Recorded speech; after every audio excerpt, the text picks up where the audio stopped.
Nagpapalambing. Ba't nga lang, mamaya wala na. Video din sa ate. Videoan din kita eh. Bigyan kita. Oh. Content na ako, contentan lang talaga. Contentan mo na. Contentan lang. Okay nga lang. Pangit pala dyan, kalsado na lang. Ay, kalsada lang yun. Kala ko mabubiyo natin yung lamesa dam. Di ba natin makikita yun? Ewan ko, kita ba yun dito? Hindi yun doon sa ibang pupuntahan pa doon. Di mahaba pa yun? Hindi kami naka-explore dito, hanggang dito lang kami. Ah, hindi na pinakagalaan. Hindi kami pumunta rin eh. Hindi gagalaan natin yung doon. Picture to.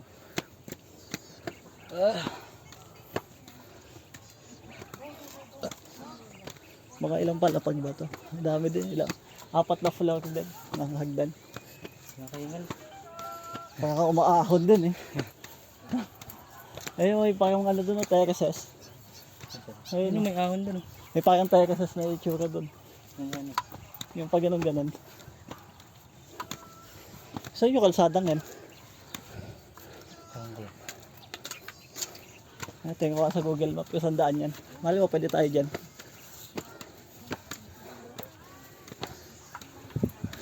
Binibidyohan kanila.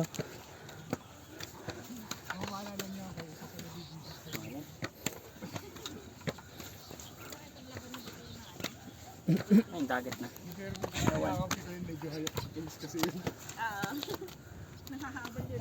Kami ginagawa doon. Baka ito na yung dam. Lagi na nga siya namamatay na nga. Ayun yung dam. Ayun nga oh. Sabi ko sa'yo, tanaw yung dam. Dahil bawal pumasok dito. Ang ganda pa naman. Pero malinis ang tubig. Malinis nga. Dam yan eh. Parang sawawa lang. Yung sa dam.